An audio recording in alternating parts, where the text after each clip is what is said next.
Hello dear bankers, welcome back to Edutap under the JAIIB on the go series. JAIIB on the go series जहां पर आप अपने busy banking schedule के साथ साथ 15-20 minutes में अपने एक शॉर्ट कॉन्सेप्ट को कवर कर रहे हैं और अपनी एग्जाम प्रिपरेशन को कंप्लीट कर रहे हैं।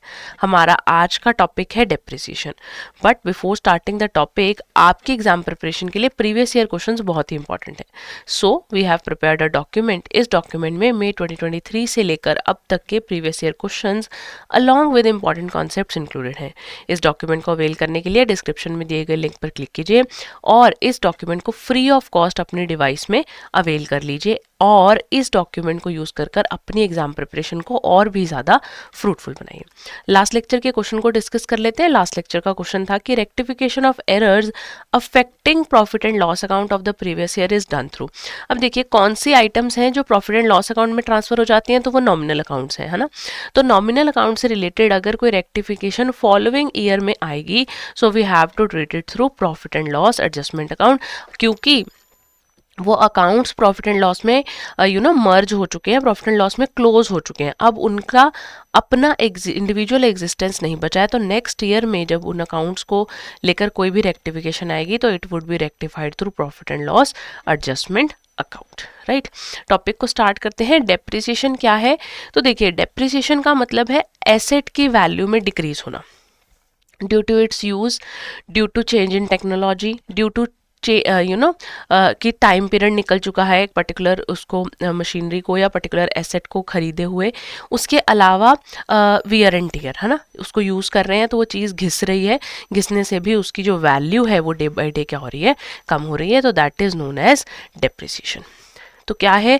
एसेट की वैल्यू में रिडक्शन। डेप्रिसिएशन ऑपरेटिंग कॉस्ट का पार्ट है, क्योंकि बिजनेस के ऑपरेशंस जो है it is a regular nature activity. ठीक है, डेप्रिसिएशन हर साल एसेट के ऊपर लगाया जा रहा है। Then wear and tear use करने की वजह से जब किसी एसेट की वैल्यू में डिक्रीज होता है तो वो डेप्रिसिएशन कहलाती है। तो टेंजिबल एसेट्स जो है उनकी वैल्यू में जब विद टाइम डिक्रीज होगा तो that decrease would be termed as depreciation, और ये डिक्रीज यूजुअली कॉन्टिन्यूस बेसिस पर रहता है। डेप्रिसिएशन के कॉजेज क्या क्या हो सकते हैं? वेयर एंड टियर, अभी आपको बताया कि यूज केस की वजह से टाइम निकल गया, पैसेज ऑफ टाइम और फ्लक्स ऑफ टाइम। ऑब्सोलेंस, जो मशीनरी है या जो भी एसेट है वो ऑब्सोलीट हो गई है, डिप्लीट हो चुकी है, खत्म हो चुकी है। मार्केट वैल्यू उसकी कम हो चुकी है, मार्केट में नए प्रोडक्ट्स नए मॉडल आ चुके हैं। तो जो एग्जिस्टिंग प्रोडक्ट या मॉडल है, यानी चेंज इन टेक्नोलॉजी की यहाँ बात की जा रही है, तो जो एग्जिस्टिंग प्रोडक्ट एग्जिस्टिंग मॉडल्स हैं उनकी वैल्यू में भी क्या हो गया है, डिक्रीज हो गया। और एक्सीडेंट की वजह से भी एसेट की वैल्यू में क्या आ जाएगा, डिक्रीज आ जाएगा। राइट, तो डेप्रिसिएशन की जरूरत क्यों है? ताकि हमें पता चल सके कि हमारे करेक्टेड प्रॉफिट्स क्या हैं। देखिए, अगर मैंने एक एसेट को खरीदा तो हिस्टोरिकल कॉस्ट कंसेप्ट के हिसाब से मैं उस एसेट को, जितने की वो एसेट मैंने खरीदी थी उतने की अपनी बुक्स ऑफ अकाउंट्स में शो करूंगी। मान लीजिए मैंने एक एसेट 2021 में खरीदी और वो 2021 में मैंने उस एसेट को 10 लाख का खरीदा।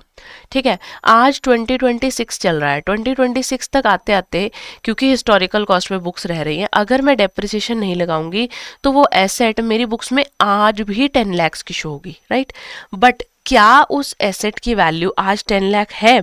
नहीं। अगर मैं उस एसेट को पिछले 4 या 5 साल से यूज कर रही हूँ तो उस एसेट की वैल्यू में डिक्रीज भी हुआ होगा, है ना, क्योंकि वो एसेट यूज होने के बाद उस एसेट की वो वर्थ आज नहीं होगी जो वर्थ उसकी 5 साल पहले थी। तो मुझे हर साल एसेट की वैल्यू को डिक्रीज दिखाना है। That decrease could be different from the actual decrease, जो मार्केट वैल्यू में उसका, जो एक्चुअल में उसकी मार्केट वैल्यू है और जो हम वैल्यू रिकॉर्ड करें उसमें डिफरेंस हो सकता है। बट हम फिर भी एसेट्स के ऊपर हम डेप्रिसिएशन हर साल लगा रहे हैं, तो कहीं ना कहीं हमारे प्रॉफिट्स जो हैं वो करेक्टेड लेवल पर आ रहे हैं। अगर हम डेप्रिसिएशन नहीं लगाएंगे तो हमारे प्रॉफिट्स बहुत ज़्यादा ओवर स्ट्रेट हो जाएंगे। अगर करेक्ट प्रॉफिट्स दिखाने की बात, करेक्ट प्रॉफिट्स को जानने की बात हो रही है, तो उसी तरीके से हमारी फाइनेंशियल पोजीशन भी उतनी अच्छी दिखेगी। और हम एसेट्स को रिप्लेस करने के लिए, जब मेरे को लग रहा है कि मेरी एसेट अब बिल्कुल डिप्लीट होने वाली है, मुझे नई एसेट खरीदनी पड़ेगी, तो मैं साथ ही साथ उस एसेट को रिप्लेस करने के लिए प्रोविजन बना लेती हूँ, पैसे जोड़ कर रख लेती हूँ, ताकि नेक्स्ट टाइम जब मुझे एसेट खरीदनी हो तो मुझे फाइनेंशियल बर्डन ना फेस करना पड़े। डेप्रिसिएशन के कौन से फैक्टर्स हैं जो डेप्रिसिएशन को अफेक्ट कर रहे हैं। तो सबसे पहला एसेट की कॉस्ट, उसके बाद उसकी स्क्रैप वैल्यू और number of years of useful life. Cost को आप समझते हैं कि जितने की एसेट आपने वो परचेज करी।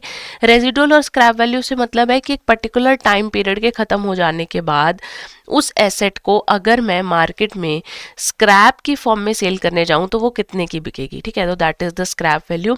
और estimated number of useful years of useful life, जिसको हम कहते हैं कि हमें लगता है ये एसेट हमारे बिजनेस में इतने टाइम पीरियड तक रहेगी। क्लियर। तो ट्रीटमेंट किस तरीके से होगा, डेप्रिसिएशन हमारे लिए एक एक्सपेंस की तरह ट्रीट होता है, नॉमिनल अकाउंट है। ऑल दो ये एक्सपेंस जो है ये नॉन कैश एक्सपेंस है, ठीक है। ये नॉन कैश कैटेगरी का एक्सपेंस एग्जिस्ट करता है, ठीक है। नॉन कैश एक्सपेंस है, नॉमिनल अकाउंट में आएगा। तो अगर ये एक्सपेंस है, डेप्रिसिएशन मतलब एक्सपेंस में इंक्रीज हो रहा है, तो इसलिए डेप्रिसिएशन को क्या कर दिया गया है, इसलिए डेप्रिसिएशन को डेबिट कर दिया गया। और जिस एसेट के ऊपर डेप्रिसिएशन लगाया जाएगा उस पर्टिकुलर एसेट की वैल्यू में डेप्रिसिएशन लगाने की वजह से क्या होगा, डिक्रीज होगा, राइट। तो अगर एसेट की वैल्यू में डिक्रीज होगा तो डिक्रीज इन एसेट कहाँ शो होता है, क्रेडिट साइड शो होता है। तो इसलिए एसेट अकाउंट को क्या कर देंगे, क्रेडिट कर देंगे। और जब ईयर एंड होगा तो एसेट अगर डेप्रिसिएशन अगर नॉमिनल अकाउंट है तो डेप्रिसिएशन अकाउंट को कहाँ ट्रांसफर कर दिया जाएगा, डेप्रिसिएशन अकाउंट को प्रॉफिट एंड लॉस अकाउंट में ट्रांसफर कर दिया जाएगा। और वहीं पर जो हमारी एसेट है, एसेट की वैल्यू को माइनस कर जितना डेप्रिसिएशन उस पर इस साल लगा है उतना डेप्रिसिएशन माइनस कर उसे बैलेंस शीट में रिकॉर्ड कर दिया जाएगा। क्लियर। आगे चलते हैं। डेप्रिसिएशन देखिए, अगर किसी टेंजिबल एसेट की वैल्यू में डिक्रीज हो रहा है तो उसे हम क्या बोलते हैं, उसे हम बोलते हैं डेप्रिसिएशन। बट अगर किसी इंटेंजिबल एसेट की वैल्यू में डिक्रीज हो रहा है तो उसे बोला जाता है अमॉर्टाइजेशन। और अमॉर्टाइजेशन इंटेंजिबल एसेट्स पे लगता है, उसके लिए इंड AS 38 एप्लीकेबल है, जो कि बोलता है कि अमॉर्टाइजेशन जो है वो क्या है, ठीक है। जैसे डेप्रिसिएशन है सेम वे से अमॉर्टाइजेशन वर्क करता है, सिर्फ टर्म का डिफरेंस है कि इंटेंजिबल एसेट की वैल्यू में जब डिक्रीज होगा तो उसे अमॉर्टाइजेशन बोला जाएगा, उसे डेप्रिसिएशन नहीं बोला जाएगा। क्लियर। मेथड देखते हैं कौन से मेथड्स हैं डेप्रिसिएशन के। सबसे पहला मेथड है स्ट्रेट लाइन मेथड, जहां पर हर साल इक्वल लेवल का डेप्रिसिएशन कैलकुलेट होता है। Then comes declining balance method, written down value method, है ना। तो यहाँ पर आपको हर साल नया डेप्रिसिएशन कैलकुलेट करना पड़ेगा on the book value of the asset. तो कहीं ना कहीं डेप्रिसिएशन का बर्डन इनिशियल ईयर्स में ज़्यादा होता है और लेटर ईयर्स में डेप्रिसिएशन का बर्डन कम होता है। और the third method as per your IIBF Macmillan book is units of production method, जहां पर डेप्रिसिएशन यूनिट ऑफ प्रोडक्शन के हिसाब से कैलकुलेट किया जाएगा। जितने ज़्यादा यूनिट्स उतना ज़्यादा डेप्रिसिएशन, जितने कम यूनिट्स उतना कम डेप्रिसिएशन, ठीक है। एक और मेथड भी है सम ऑफ डिजिट्स मेथड, हम उसके बारे में भी आज ही डिस्कस करेंगे। अब बात करते हैं फर्स्ट मेथड ऑफ डेप्रिसिएशन की। फर्स्ट मेथड है हमारे पास straight line method, fix cost method, fix percentage method, original cost method, बहुत सारे नाम हैं इसके। यहाँ पर हर साल एक कांस्टेंट वैल्यू, सेम डेप्रिसिएशन हर साल एसेट की वैल्यू में से क्या किया जाएगा, डिक्रीज किया जाएगा। तो डेप्रिसिएशन का फॉर्मूला क्या होगा, डेप्रिसिएशन का फॉर्मूला होगा cost of asset minus scrap value divided by the estimated years of useful life. एक क्वेश्चन कर लेते हैं, आपको थोड़ा और क्लैरिटी हो जाएगी। Company A buys a piece of equipment for 10,500। The equipment has expected life of 10 years and a salvage value of 500। Calculate the depreciation. तो अगर मैं इसी फॉर्मूला को अप्लाई करूं तो मेरे पास डेप्रिसिएशन कैसे कैलकुलेट होगा, कॉस्ट ऑफ एसेट्स मुझे कितना प्रोवाइडेड है 10,500 माइनस स्क्रैप वैल्यू कितनी है 500 डिवाइडेड बाय 10 years। तो ये मेरे पास क्या आ जाएगा 10,000 डिवाइडेड बाय 10, यानी हर साल कितना डेप्रिसिएशन लगेगा 1,000 रुपीज़। इस एसेट के ऊपर हर साल क्या लगेगा, डेप्रिसिएशन लगेगा। स्ट्रेट लाइन मेथड है तो हर साल डेप्रिसिएशन कितना रहेगा 1,000 रहेगा अप टू 10 years। जब 10 years हो जाएंगे तो उस एसेट की वैल्यू ऑटोमेटिकली मेरी बुक्स ऑफ अकाउंट्स में कितनी बचेगी 500, जो कि मेरी क्या है, स्क्रैप वैल्यू है at the end of the useful life. Clear. Next method है डिमिनिशिंग वैल्यू मेथड, जिसको हम रिटर्न डाउन वैल्यू मेथड भी बोलते हैं। यहाँ पर फिक्स्ड परसेंटेज रहेगी, ठीक है। जैसे मान लीजिए 10%, 12%, 15%, एक परसेंटेज फिक्स रहेगी, लेकिन डेप्रिसिएशन का बर्डन इनिशियल ईयर्स में ज़्यादा होगा और आने वाले सब्सिक्वेंट ईयर्स में डेप्रिसिएशन का जो बर्डन है वो कंपैरेटिवली क्या होगा, कम होगा। तो फॉर्मूला क्या रहेगा, percentage multiply by the book value of the asset. Question देख लेते हैं। Company A buys a equipment for 10,000, salvage value is 500, equipment has to be depreciated at the rate of 10,000 per year, और हमें first 3 years का depreciation यहाँ पर calculate करना है। तो यहाँ पर हम सैल्वेज वैल्यू को माइनस नहीं करेंगे। डेप्रिसिएशन अगर मैं फर्स्ट ईयर में कैलकुलेट करने की बात करूं तो फर्स्ट ईयर में मेरा डेप्रिसिएशन आ जाएगा 10% ऑफ 10,000, यानी मेरा डेप्रिसिएशन कितना हो गया, डेप्रिसिएशन मेरा हो गया 1,000 रुपीज़, राइट। तो अब जब 1,000 रुपीज़ डेप्रिसिएशन हुआ तो बुक वैल्यू क्या होगी मेरी सेकेंड ईयर की स्टार्टिंग में, मेरी पहले एसेट 10,000 की थी, उसमें से 1,000 का डेप्रिसिएशन लग गया, तो मेरी बुक वैल्यू कितनी बची, बुक वैल्यू बची 9,000। तो अब जब डेप्रिसिएशन कैलकुलेट होगा वो डेप्रिसिएशन किस पे कैलकुलेट होगा, 9,000 पे, यानी कि 10% ऑफ 9,000, तो कितना डेप्रिसिएशन आ जाएगा 900, और मेरी फिर बुक वैल्यू थर्ड ईयर में कितनी आएगी, थर्ड ईयर की स्टार्टिंग में मेरी बुक वैल्यू आएगी 9,000 माइनस 900 यानी कि 8,100, और फिर 8,100 के ऊपर डेप्रिसिएशन थर्ड ईयर में कैलकुलेट हो जाएगा। तो थर्ड ईयर में अगर 8,100 के ऊपर डेप्रिसिएशन कैलकुलेट होगा वो 810 आ जाएगा। क्लियर। तो यहाँ हर साल देखिए आपका डेप्रिसिएशन पहले 1,000 था, फिर 900 हुआ, फिर 810। तो इनिशियल ईयर्स में डेप्रिसिएशन का बर्डन ज़्यादा है, सब्सिक्वेंट ईयर में डेप्रिसिएशन का बर्डन जो है वो क्या होता जाएगा, कम होता जाएगा। क्लियर। और हर साल बुक वैल्यू के ऊपर डेप्रिसिएशन कैलकुलेट होगा, हर साल डेप्रिसिएशन की वैल्यू अलग होगी, परसेंटेज सेम वैल्यू अलग, और लास्ट जो हमने स्ट्रेट लाइन मेथड करा है वहाँ हर साल डेप्रिसिएशन की वैल्यू जो है वो क्या रहेगी, सेम रहेगी। Next method is units of production method, usage based method इसको हम बोलते हैं। ये एसेट की यूजफुल लाइफ और प्रोडक्शन के ऊपर डिपेंडेंट होता है। फॉर्मूला रहेगा actual production during the year multiplied by total depreciable amount of the asset and divided by the total expected production during the year. Question देखते हैं। Company A buys a pen production machine which can manufacture 10 lakh pens before it is scrapped. Purchase price of machine is 1 lakh while the scrap value is 10,000. During the first year 2 lakh pens are produced by the machine. What will be the depreciation amount in the first year? तो हमें पहले निकालना पड़ेगा, यहाँ पर हमें सबसे पहले निकालनी पड़ेगी depreciable value क्या है। Depreciable value of this particular asset would be 1 lakh, sorry, हाँ 1 lakh है परचेज प्राइस, 1 lakh माइनस 10,000 की स्क्रैप वैल्यू, तो डेप्रिसिएबल वैल्यू मेरे पास कितनी आ गई, 90,000। ठीक है, ये आ गया total depreciable amount of the asset.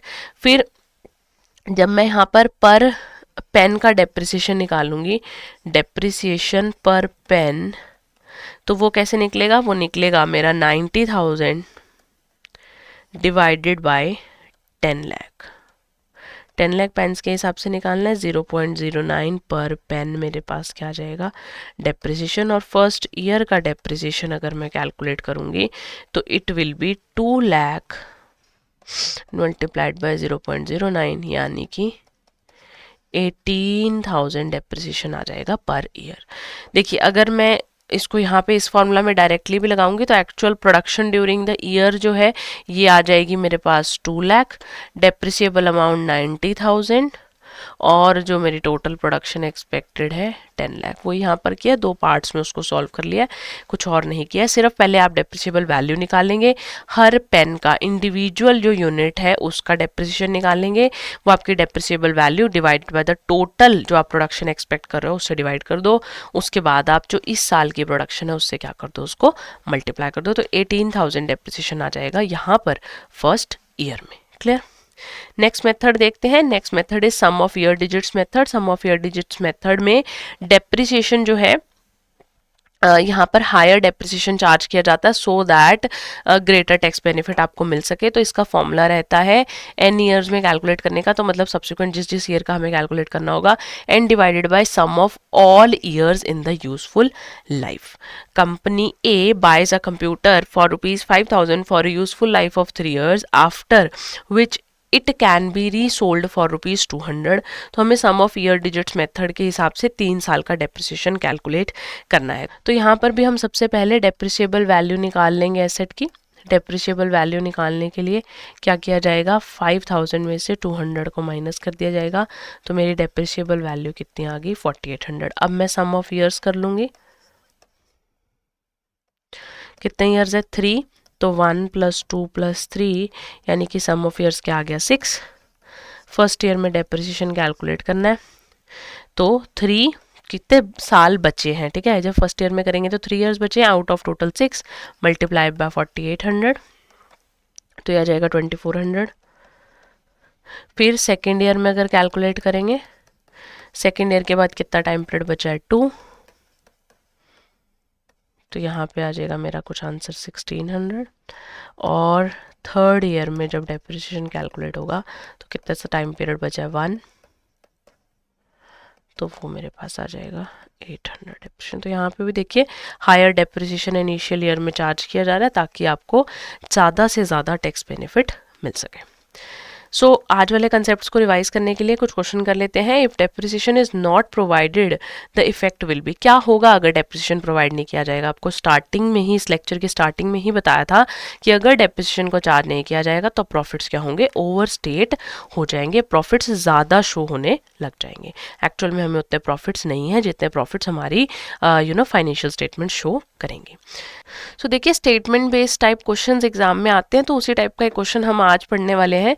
Consider the following statement, depreciation is provided to comply with the matching concept, depreciation reduces the taxable income, depreciation represents actual cash flow and accumulated depreciation is shown on the asset side of the balance sheet। इनमें से कौन सी statements correct है, तो देखते हैं। First statement क्या है कि to comply with the matching concept, बिल्कुल मैचिंग कंसेप्ट क्या कहता है कि आप अगर किसी चीज टाइम पे कोई रेवेन्यू अर्न कर रहे हो तो उससे रिलेटेड जो भी एक्सपेंसेस है आप उसको उसी पीरियड में रिकॉर्ड करो। तो डेप्रिसिएशन जो है मैचिंग कंसेप्ट के हिसाब से चलता है। डेप्रिसिएशन की वजह से टैक्सेबल इनकम जो है वो कम हो जाती है, बिल्कुल ठीक बात है, क्योंकि डेप्रिसिएशन की वजह से प्रॉफिट्स कम हो रहे हैं और प्रॉफिट्स कम हो रहे हैं इसका मतलब टैक्सेबल इनकम कम हो रही है। Depreciation represent actual cash outflow, no, हमने बात की थी it is a non cash expense. Expense तो है लेकिन कौन सी कैटेगरी का एक्सपेंस है, नॉन कैश कैटेगरी का एक्सपेंस है। एक्यूमुलेटेड डेप्रिसिएशन एसेट साइड में शो होता है, तो नहीं, एक्यूमुलेटेड डेप्रिसिएशन एसेट साइड में शो नहीं होता, it is deducted from the value of the asset. तो आपका जो आंसर होगा वो ऑप्शन ए करेक्ट होगा, यानी फर्स्ट और सेकंड स्टेटमेंट्स जो है वो बिल्कुल सही है, correct.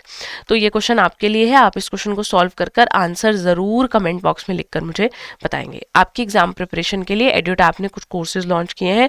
I will give you a quick walk through of those courses. For that you have to visit your browser. वहां पर आप जाएंगे edutap.co.in पर और कोर्सेज सेक्शन में जाकर जैब कोर्सेज पर क्लिक करेंगे। Then you will find all the courses related to jab.